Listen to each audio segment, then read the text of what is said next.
Good day, everyone. I am Matt Harrison, and you are listening to the Geary Cast, the Malaga fan podcast for all the Gearys out there. Although, are we really sure it's a good day after the past 2 match days? In a city famous for its flatness, Malaga delivered a flat performance at Estadio Carlos Belmonte. Albacete 2, Malaga 0. Even though, in regards of red cards, it was Albacete 2, Malaga 1 in the first half an hour. A crazy first half hour led to a fairly tepid second half, where Malaga continued to demonstrate their recent inability to create clear chances, even with a numerical advantage. We'll be looking back over that game and the team's bluntness, on this review pod. And speaking of bluntness, here's a man who is certainly blunt and tells it as it is when it comes to Malaga Club de Football. It is, of course, my Geary Cast co-host, Chris Marquez. How are you, Chris? Woo! Oh. I'm doing very well. All right, okay. Thank you. Well, I suppose we need a bit of animación. It was Javi's birthday on Sunday, so happy birthday, Javi. Yeah, and it sounds like you're still full of cake and sugar. I'm full of proud dad love. Ah, that's a nicer answer. Yeah. And I'm sure a nice way to recover from the events of Saturday afternoon in Albacete. So so obviously that will be the focus of this review pod before in our next episode we look ahead to what's going to be a big game against Racing Ferrol. But let's go to our other clubs first, or the other teams under the Malaga umbrella. Chris, tell me what's going on with Atlético Malagueño and the Femeninos. Well, business as usual for Atlético Malagueño, as they hammered third in the league table, Hueto Tajar with 4-0. A double from that man Chupete, and the other two were from Rodriguez and Chamorro completing the route. Significantly, Real Jaén lost 3-1 at home, this meaning that the Malagueños lead at the top is back to 5 points with 8 games remaining. So I think we can say that it's almost impossible to let this slip out of your hands, is it? With 8 matches and 5 points. Yeah. I should say as well that the last game of the season, Atlético Malagueño go to Real Jaén, which could be a final unless Malaga have secured it by then, or Malagueño. So what about the Feminine? Malaga fans will be going if it will happen. We have to go, man. Yeah, absolutely. I've not been to Jaén at all as a city, so I'd be up for that. Malaga Femenino then earned themselves a good point on the road, drawing 1-1 with Pozuelo Alarcón.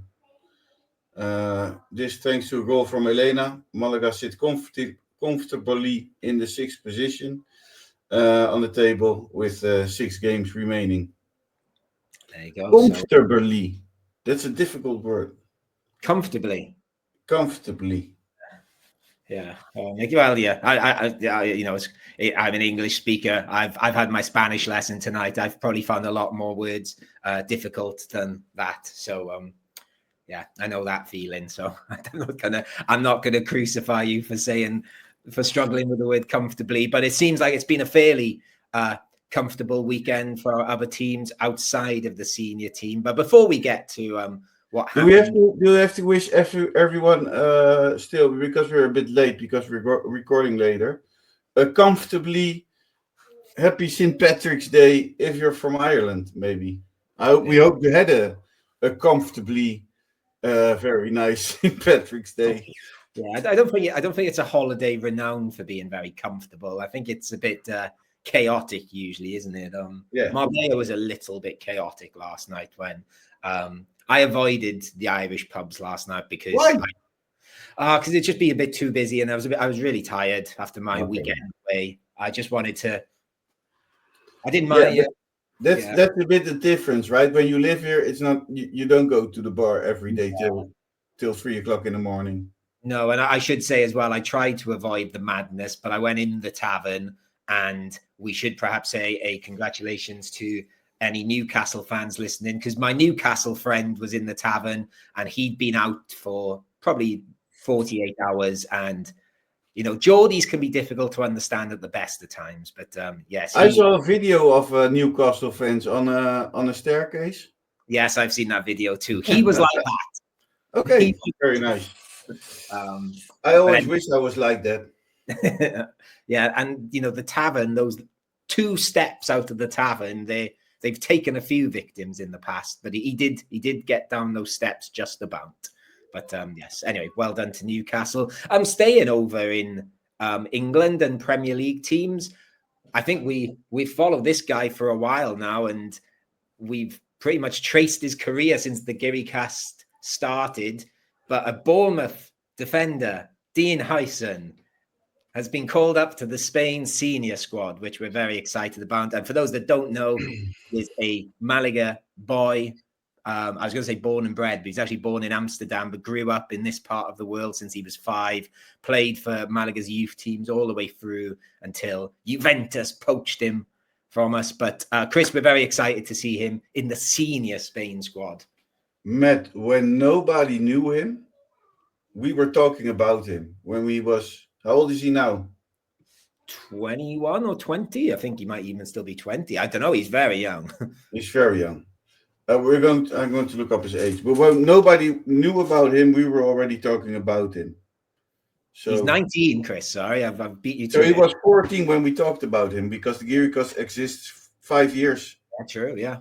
There was this buzz around him, and obviously, I've spoke before that I've had students that have been in the youth teams at Malaga and know people, and his name was the one that always came up. Of course, when we started talking about him, Chris, he was very much a Dutch international because he grew up, but he has said he feels more Spanish, and he's very much pledged to Spain now, and he's been in the under-21s a few times. He was actually called up to the under-21s this time, but an injury to Inigo Martinez has meant that he's been boosted, and very much deserved. If anyone's watched him in the Premier League this year, he has been fantastic to watch. Yeah. Do you think he will make a transfer soon to another big? Absolutely.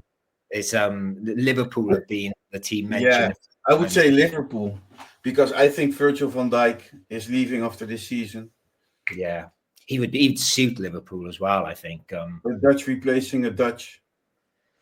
Yeah, but yeah, to be honest with you, I think all the big teams are going to be sniffing around him now. I know Chelsea's been mentioned. I know Real Madrid have been mentioned. I think he's going right to the top. Because I think we can say probably that he's not very keen on going to Madrid, is he? Well, I don't know, but I think anyone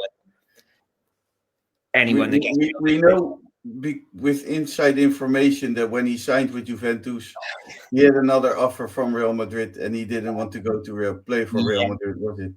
Let's put allegedly there.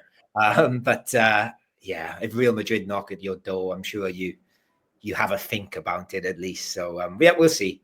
But yeah, I think it'd be cool if he stayed in the Premier League. I think I will say I'll be very sad when he does go, because I've said to a few people that the team I probably enjoy watching most of any team around at the moment is Bournemouth. I love watching Bournemouth play football. It's so much fun. And he's Is he the only Dutch guy? He's Spanish now. Stop calling him Dutch. He's still Dutch. He plays for Spain, but he is Dutch. He's born in Holland. I mean, let's be honest. Let me see. Yeah, well, it's Justin Clive there as well, is there? Who? Justin? I don't like him. All right, okay. I like him. Anyway. I'm talking about Bournemouth here because I don't want to go to the team I do actually follow, which is Malaga Club de Football. But I think that's what we're here to talk about. So let's try and work our way through this, Chris. As I had to work my way through a weekend in Albacete. I'm looking at transfer market, and there are 2 flags. Okay. Well, I don't know the other one. The Spanish flag and the Dutch flag. Oh, right. Okay. Sorry. I thought you meant another Dutch player. No. Anyway. Albacete, Chris. Albacete. Yeah. I'll just put it out there now as my... I don't know. I don't want to upset any listeners there. It's not a nice place. No? No, it's fine. What I will say, I was with it surprised me in other ways though, because I didn't think it was a pretty place, which doesn't usually bother me. But I was with my pal David, I call El Rey de Pacharan because he drinks Pacharan all day, which I still find freakish. But he's a student there. So I did go on a little bit of a night out Saturday night. And it's crazy for bars there. It's like a beefer strip at one point where people. Really? Yeah, it was strange because obviously it's quite it's a university city, really. Is it better than the Malaga nightlife? Oh no, obviously, but I mean, like for a city that's in the middle of nowhere, and it really is in the middle of nowhere. I was surprised, but yeah, I didn't hate the city. I mean, But the big question is, man, did you have any cheese? I did.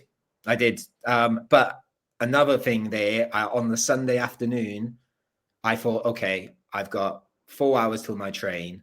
I need to have queso manchego in, mancha, and yeah, it was harder to find than I thought. I could find it in some places, but I was by myself at the time, and it was sort of like a plate for 25 euros, and I thought, well, I'm not paying that. So I did eventually find somewhere that did a tapa for like 6 euros, and then I was joined by my mate Alvaro. So I could have maybe ordered a big plate if he turned up sooner, but what was the Albacete page? Clockwork cheese? No. Yeah, Clockwork Cheese, because after the famous nickname of the football club, El Queso Mecanico. So yeah, so that I think we've told that story a few times of the great team of the early 90s, which they jokingly said played like Cruyff's Barcelona. So they said they're like the Clockwork Cheese rather than the Clockwork Orange. Yeah, I can. There is, by the way, I haven't put it out yet, or it might come out in tangent with this. There is a Vamos episode I need to sort out, so you can hear more about the city of Albacete there. I've not listened back. Yeah, so I don't know what I said. I think I still have to. No, never mind. If I don't mention it, it never happened. Okay, I won't ask. I don't even know where we're going. I still have to put on my sort out my own Maria video. But I think we're a bit too. That's 3 or 4 weeks ago. I think that moment might have passed, Chris. That moment went by. Anyway, starting 11. Obviously, but that's the other thing. That's another positive mark for Albacete. The ground is quite close to the city centre. I think it took me 10, 15 minutes to walk there. So tick for that. Albacete fans were fine. They were quite friendly after the game. So positives there. But when I did get to the stadium, we did have the starting 11. I don't think there was any major shocks in there. I suppose the one some people might have been a bit like, about was Romani starting. But I think that was just, there wasn't loads of options. So I don't know, Chris, anything jump out to you with the starting 11? Romani was the only thing that didn't really jump out. I think it's good. Yeah, he gets a chance. But not really working, is it? No. And I think the only reason he got a chance is because, young Kevin out on the left is not really taking his chances when he gets them. And the left side's been perhaps a bit of an issue all season. So I was quite happy with that. Of course, we've done the who plays up front question hundreds of times. It was Dion's goal this time. And obviously, Izan Moreno come into the centre with all the injuries there. More chat on him later. But it was funny. I think I say on the Vamos episode that I thought, Malaga had a good start and then they were caught on the counter-attack. It was only really when I saw the highlights back that would have been about 90 seconds of a good start because obviously they scored within the first 2 minutes. A floated ball towards the 6-yard box. A nice finish, I thought, from Cofane. Side-footed volley that I think Alfonso Herrero was sort of caught off guard how well he placed it. What do we think of the first goal, Chris? Obviously not a great way to start. I think a horrible way to start the football match. I think it's not being, how do you call it? Not being organized, I guess, at the start. Organized or Or focused. Focused, yeah. And I think as well, Dione gave the ball away to sort of set up that move when we were on a little bit of an attack. It was good cross and good finish, but yeah, he was a little bit open to like volley it. Actually, obviously, we'll talk about him again shortly, but that he looked really good up front. Kafane, I think that's how you say it. Very good goal. Great goal, and he was causing us a lot of issues until, well, he caused us one big issue, which ended his game, which we'll get to. And of course, a couple of minutes later, he has another chance when Alfonso Herrero, not very convincing with punching a ball clear, and Monte had to clear off the line. And we were all over the shop really until, not until, we were still all over the shop when Morsi went through on goal and made it 2-0.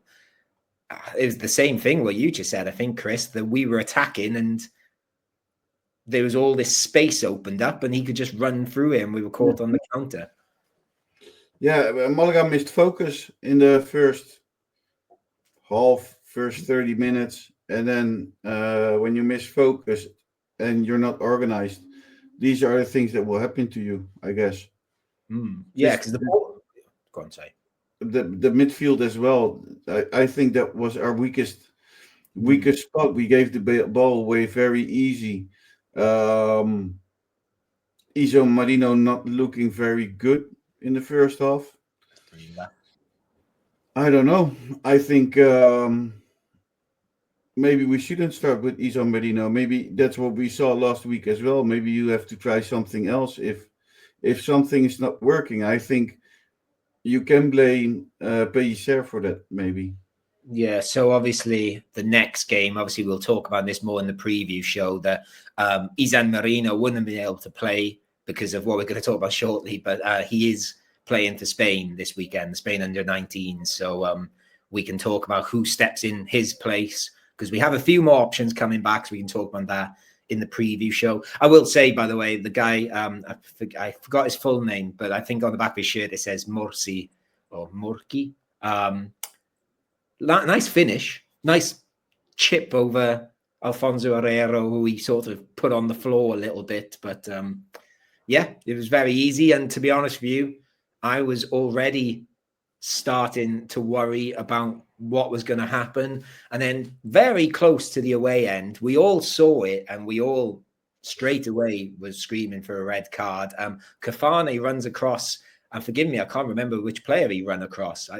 But he's just swung an elbow and smashed into their face, put them down. And the ref gave a yellow card, first of all, which, enraged the away end. But, I don't know what angle the ref had, so maybe I shouldn't have been so harsh on him there. But he did take it to VAR, or VAR told him to look at it. And Kafane rightly got sent off, Chris, yeah? Yeah, it's a stupid mistake because you're leading 2-0. So why do you have to make that foul? It's worthless. Yeah, the only thing I could think of is, like I said, he started quite well and was just causing, he was causing us loads of problems that he was sort of, I don't know, got a bit overconfident and just thought he could smash into us. And of course, he swung an elbow and got sent off, and I totally agree. As soon as I saw it, you could see him look for it. And forgive me, I can't remember who he cracked in the face now. But we were really confused then when we could see the player going down the tunnel. And to be honest with you, I was told it was a gesture. I only saw the gesture yesterday. So he did a sort of wrists crossed gesture towards the ref, Pacheco, which sort of was like a, injustice sort of thing. And fair play to the ref. I don't usually see that. What happens if you do this? What does it mean? It means like you're, injustice. Like you're the ref sort of imprisoned you. I guess. Like, forgive me, I don't actually fully know, but it's something along those maybe lines. he thought X Factor. Yeah, but yeah, like I don't know. I think it's fine. I think it's stupid, the reaction of the player, but I also think it's stupid to give a red card for player's reaction. I've got no problem with it being a red card, especially in this case. But because it helps Malaga, but doesn't hurt anyone. It's consistency there, though, isn't it? Because I can, like, doing that to me doing the arms cross gesture, that's not as bad as, telling refs to fuck off or calling But them Matt, things. isn't this what Power Rangers do? Yeah, they used to actually. Yeah, they did. Maybe he was getting ready to put his pink suit on. Yeah, or go into his big Yeah. dinosaur thing that he used to morph into. Yeah, because they were, the way they started, they were like Power Rangers and making Malaga look like those silly monsters in costumes things that the Power Rangers used to fight. But yeah, Okay, so a good red card, you think? pardon? A good red card, you think? Should he get a red card? Oh, well, this is what I said. I've got no. I don't really know. A tiny bit harsh, I think, but I don't mind if send him off. But we're bringing it. All comes back to the fuck off discussion, isn't it? Yeah, if Do you it's think consistent. is fuck off a red card? Yeah, you think it's a red card. Right, the Bellingham thing. Yeah. That's I've had enough of that one. But yeah, that's if he told me, I can't even remember the discourse around that now. Was it he said fucking hell or fuck off, wasn't it? And they had the debate But about it's also it's always around Real Madrid, isn't it? Because now with the penalty thing, that also doesn't seem to stop. It's getting a bit boring, isn't it? Yes. But anyway, like if if they're consistent with things like that, fine with me, because obviously if you go to grassroots level, being a referee these days is bloody hard and they get so much abuse. And dangerous. Yeah, exactly. At grassroots level, it can be. So if, refs are doing this at a higher level and setting an example, great. But obviously then, so we got 11v9 for over an hour. So you just sort of think, right, keep a calm head, Malaga. Don't rush into things. Just get your foot on the ball. And we've got plenty of time to score 2, if not 3 goals. And the atmosphere in the stadium changed, obviously, after the 2 red cards. And their fans, every single time, were sort of shouting at the ref, like Roja, anytime a Malaga player did anything. And I could sort of sense the tension rising and something was going to happen. And of course, that something that happened is Izan Moreno, who, I don't know, he sort of went up for a header or something, didn't he? And came falling back down and sort of rolled on his back, his legs up in the air, and he caught their player in the head with his feet. Now, I'll ask you, did he catch the player with his feet or did he kick him with his feet? I suppose the question. Is that the question? Because my question is, when you fall, is that the human reaction of falling? Do you know what it reminded me of? No. I don't watch it now. I don't watch it at all anymore. But when I was, in my teen years, and I'd watch WWF or WWE, and Stone Cold used to Stone Cold stand at The Rock, and The Rock would do that thing of like flopping over the place, and it reminded me of The Rock flopping after he'd been Stone Cold stunned. So I mean, if you fall, that's not a typical reaction to. It was unusual. Yeah. Oh, on the day. Go on, sorry, Karen. No, I want to listen first to you. What you said. Well, I was going to say on the day, obviously there was people in the crowd who were like watching on social media. I didn't see a replay in the ground because I just couldn't be bothered to look at people's little screens. But everyone around me was saying how stupid it was. I messaged some people, that we know, and said, like, what's the deal? And they said, no, it's a nonsense. You'll be so annoyed when you see it. When I did see it, I thought he was a bit naughty, to be honest with you. And I can see why he got a red card. And I believe it's been very 50-50 with Malaga fans. But yeah, I think it's not a natural way to fall. I agree. And I think when you raise your foot that high, and it doesn't really matter if you want to kick him or if you want whatever you want to be, his foot shouldn't be there. And I think if you hit him,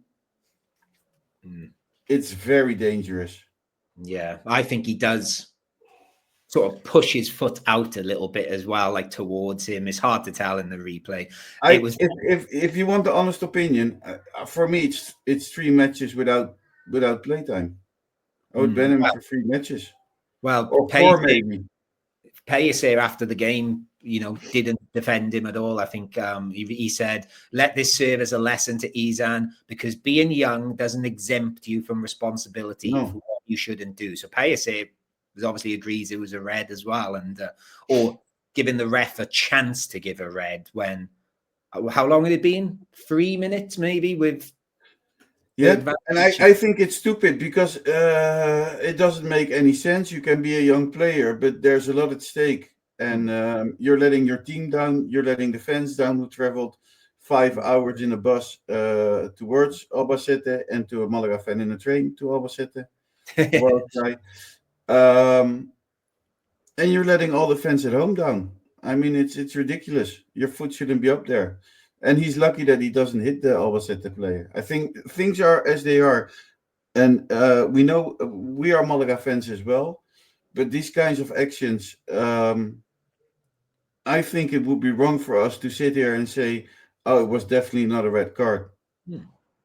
Yeah, but I'd be interested to hear the other half of the people on the podcast, what they think of it, because I think there would be some... I know. I don't, that was the feeling I got anyway. And then obviously this happens. Then a couple of minutes later, their goalie smashes into their own player. They've sort of heads hit, and you have this seemed quite a serious incident on the pitch. And when I saw the replay back, because it looked bad in the stadium, it looked worse on the replay when I eventually saw it. So it was the goalie Raul Liozain and Pablo Sáenz, and I was in the stadium. Obviously, you've got like a stretcher on the pitch, the players are out, and I was just thinking, what is going on in this half of football? It just always seemed to be something happening. And hope it sounds like Pablo Sáenz went off injured, and he sounds like everything's okay, but obviously he went off with concussion and came out a lot worse than the goalie. But and it was a classy touch from our football club as well. I saw on social media they put a message wishing him, that he's okay and stuff. Did you think at the moment when that half was over, because I felt something could happen in the second half. Well, I went in after the first. I went into the tea time with hopes. I thought. Well, I think the way I was looking at it, if you told me, okay, Malaga have got a man up at half time here, I would have gone, yeah, I'll take that, obviously, because it felt so much better when we were 2 men up that I thought, right, we just need, that half was a bit crazy. We need to just calm ourselves down because we've got the advantage and come out and just take our time. I thought the substitutions were really good as well, as in like on paper. So he brought on Rocco, La Rubia and Aaron. And I thought, okay, especially the last two, they'll control the ball. They won't make any rash decisions. Obviously, Rocco's a bit different. So, yeah, I was fairly confident. I had that same feeling. I thought we have still 45 minutes to go. I didn't think we were going to win, but at least a point should be possible. And I know, obviously you were at Almeria, and if there's one thing you can say about this Malaga team, what they lack in quality, they do have heart and can pull off these comebacks. So I was like, okay, no need to panic yet. But obviously, because I was going to say we only had that one chance in the first half, which was that Antonito shot at the far post, which was quite a good effort, actually, when I saw it back.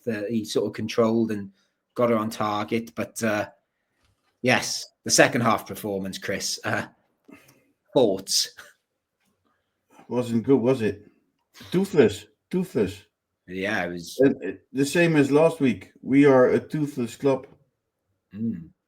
Yeah, because obviously all the substitutions really were attacking. So by the end of the game, we brought on Aaron, David La Rubia, Rocco, Chupete, and Kevin. Obviously, we brought on Juanpe as well, but I think that was just to give just to freshen things up in the middle a bit. But yeah, it was bad. We just kept doing the same thing over and over again, which wasn't a bad plan, just going out on the wing, and then we'd cross it in, and it wouldn't go anywhere. To be fair to Albacete, I thought they defended it well also, but I didn't think they had a lot of hard work to put up with, considering we had a one-man advantage. Yeah, I I don't know. I think Malaga is in a very bad situation, but I also think that we still have time enough to turn things around. Before the game, I can't remember where I saw it. I think it might have been on somewhere on Twitter that it showed how many points we had the last time we were in the Segunda at this stage, and Yeah, it was something like 13 points difference. yeah. And I thought Pellicer got us playing well from there. So, he should come into criticism. I'm not, fair enough, but I don't think I think this is beyond Pellicer, if I'm honest. I think this is not Pellicer. I think there's other people in the club, maybe Loren Juaros, maybe the administrator, I couldn't tell you who have failed in this winter transfer period, and I think that's the biggest problem. I think. And Go on, sorry. and it's the same problem we are having for the past 5 years since we're doing the Gearycast, that Malaga doesn't spend any euros on players. That the teams we have built through the seasons are too weak. Too weak each season, and last season we were lucky. It's luck. I tell you who made a fantastic point. I saw on Twitter, a friend of the podcast, Christian Makowski. He tweeted, I think it was after the Albacete game or maybe the day after, that perhaps the worst thing that happened to us this season was those 6 points before Christmas against Eldense and Sporting Gijon, because that might have put the idea into the, Loren Juarez's mind and whoever else is in charge that, okay, we're going to be okay. We don't have to do so much work in January. And I thought that was quite interesting. But that's where I don't agree. Okay. I love the fact that I can understand the post, but if that's really how Malaga runs his football club, then I'm really, really sad, because that's a horrible way to look at points. And not looking to your team. But I wouldn't be. I think Malaga made a big mistake there. Oh, absolutely, 100%. And they have possibly taken a bigger gamble on Chupete than they thought, really. So yeah, we'll see. But obviously, just go back to the game. Rocco had that chance. A beautiful pass over the top to him by someone, but I forgot who it is again, because I watched the highlights back and I couldn't really see who did it. But in the stadium, I think it might have been La Rubia or maybe Aaron. It was a lovely little sort of scoop pass over the defense, and of course Rocco crashes it against the goalie. He only scores wonder goals, it feels like. And then we just kept crossing the ball. What I said earlier, really, was that I don't know. There's not really any action to talk about in that second half. There was, I did by the end. I thought, well, we're not scoring. I was probably putting more of a bet on it being 3-0 than 2-2 or 2-1. But any positives to take from that second half? I don't take any positives. I'm the only thing that looks more clear to me now is that I'm not blaming Pellicer so much, maybe bits, but the big blame is the ones who are responsible for the transfers, and I think that's Loren Juaros, and I think that's the administrator for not putting the money there or putting the money there. We don't know. I can tell you from the away end on Saturday that the blame was being largely pointed at Jose Maria. There was a lot of Jose Maria de Mission chants. I know there always is, but they were, I don't know when you're in. They were louder. Yeah, they were louder. And of course, there was only 400 fans. So do you agree, Matt? Do you think it's time for him?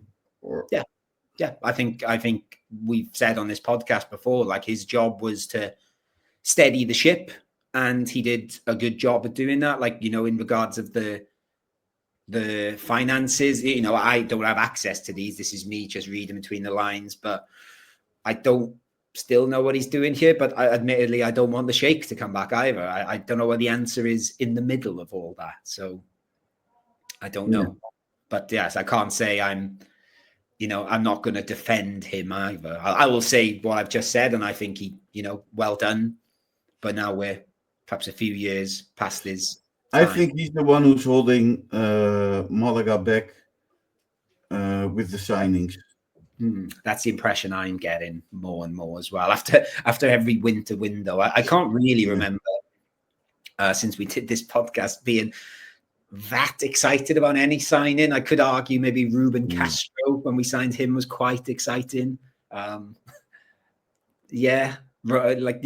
never been like a one that I've got. Oh, that's exciting. Maybe getting Antonin back, but that didn't work out either.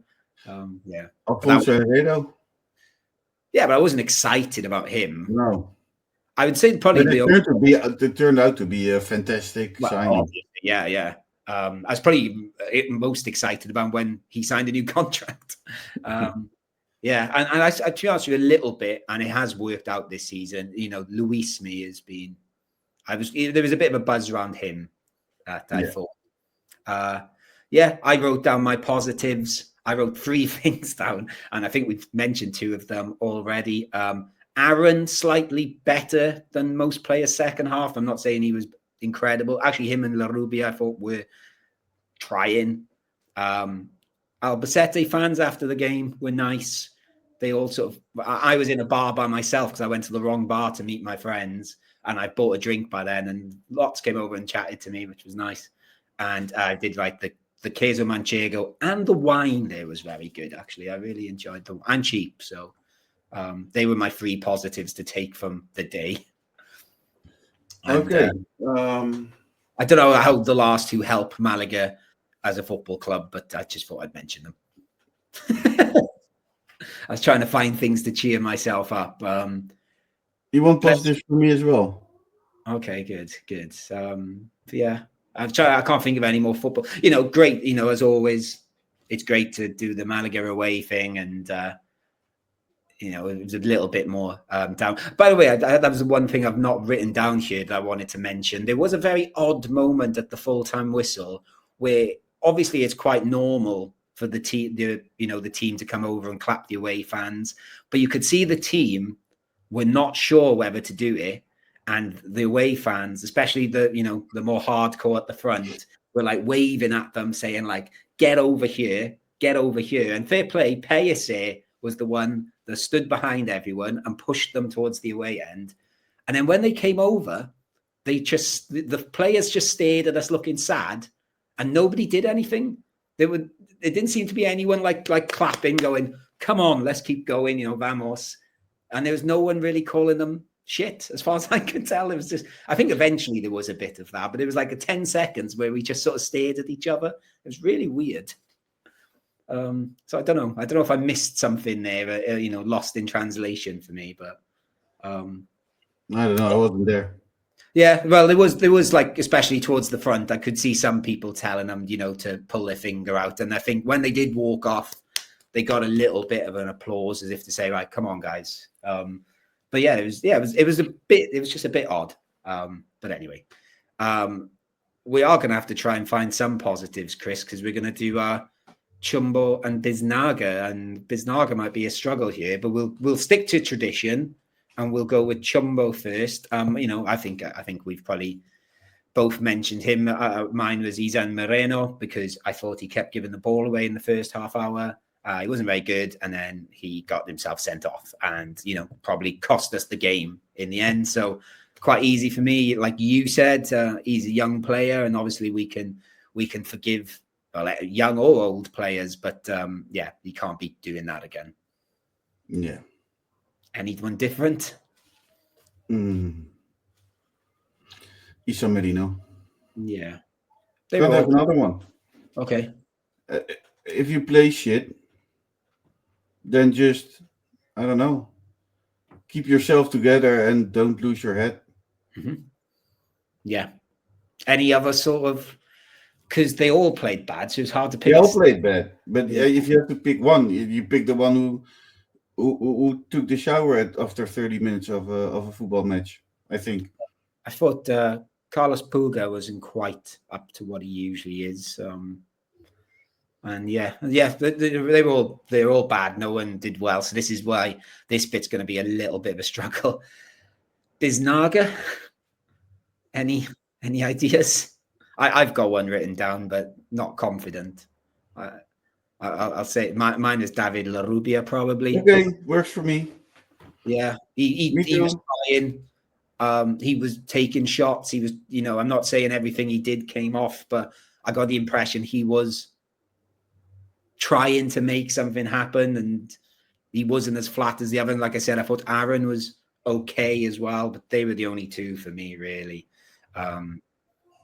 And yeah, I did feel I had a bit of respect for Nelson Monte as well, because I think towards the end, when we were just trying to get a goal, he did seem to be just being the only defender back and sort of pushing us forward a bit. But yeah, a bad day at the office. Anything else you really want to mention about this game before we, we'll talk about what's to come in the coming week in the preview show, but anything to wrap up Albacete? No. See you next season. Yes. Hopefully. I learned a new expression this week as well, which I believe they don't like in Albacete. So I don't want to wind them up. But have you ever? I've just mentioned it just to see if you know it. Did you know Albacete cagarivete?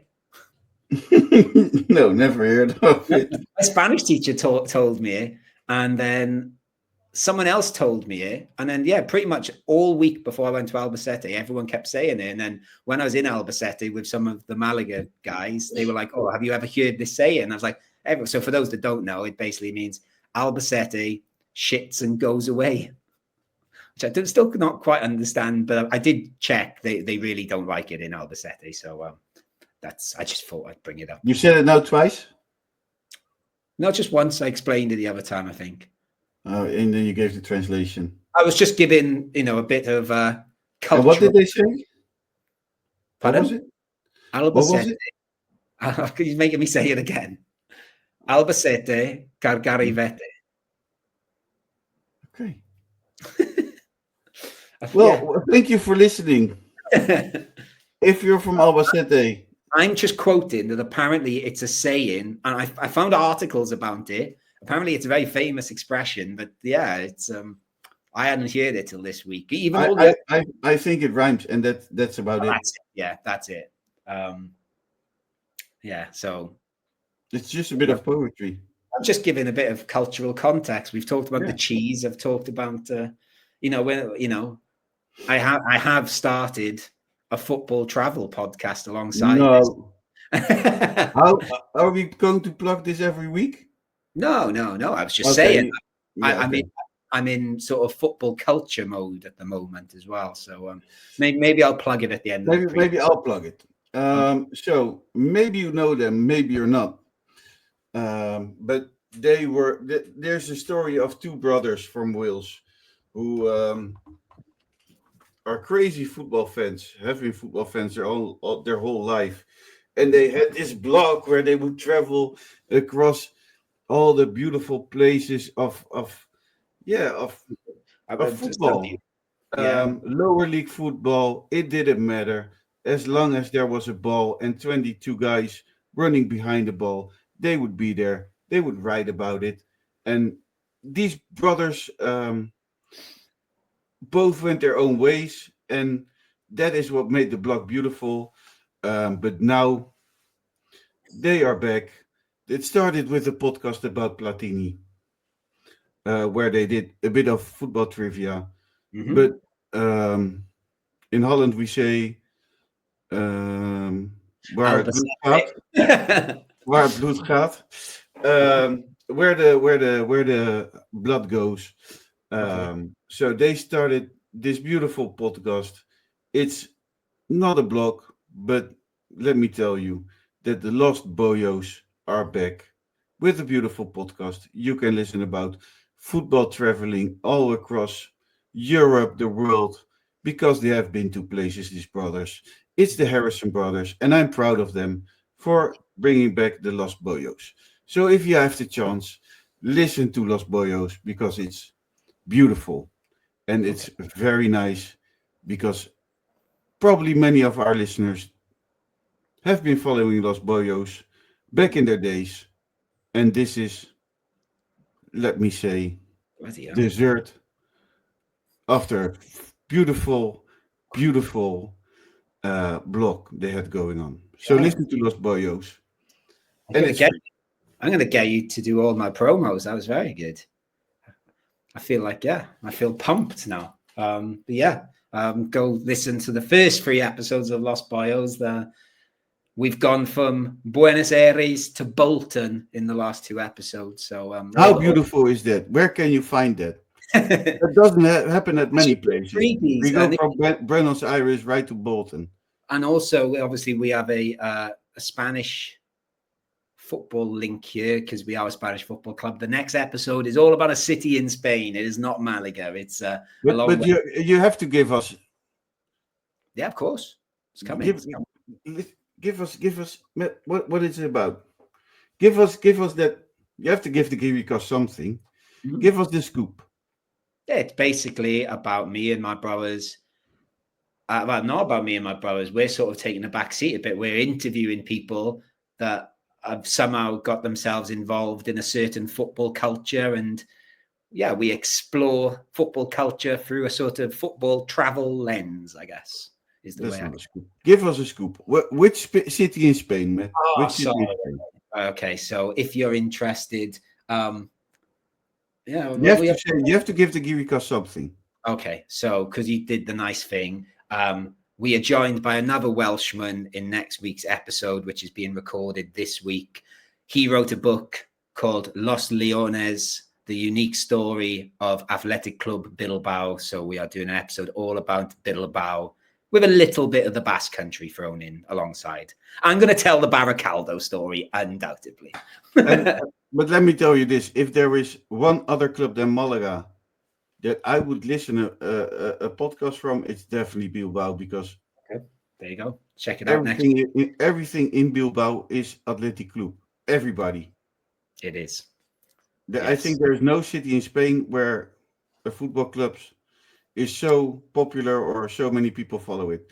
So listen to that. Also a beautiful stadium, by the way, Athletic Club de Bilbao. So there will also be stories about their beautiful stadium and something very crazy. There's a statue in the stadium, isn't it, Matt? Of Pichichi, yes. But we're not stealing all my content here. We're not going to talk about it. You probably don't know who Pichichi is. Maybe you do. But listen it anyways because they're probably going to tell the story behind Pichichi as well. And also, if you going back to the Giri cast, if you listened to the Matt. They don't have to listen back. They have to listen to the podcast next week. Well, no, I'm trying to link them because if you listen back to the Giri cast quiz, there was a question about Pichichi and what links me to Pichichi. So you can listen back to the quiz or find out in the episode we're recording this week with Christopher Evans. But anyway, thank you for that plug. We'll take that. Perhaps we should say, hopefully there's a Vamos episode out around the time this is out. So check that out too. But yeah, thank you, Chris. I'll see you soon for the preview show, I think. Oh, I'm not sure if I'm going to make it that day, Matt. Okay. Let's hope I'll make it to which day we are recording. Okay, well, I look forward to recording that with you whenever that may be. But thank you for doing the review show and battling through Albacete. If you're listening, see you in a few days. Yes, you will. And if you're listening, subscribe, follow, do all the things podcasts tell you to do. And we will see you soon. Adios and vamos Malaga.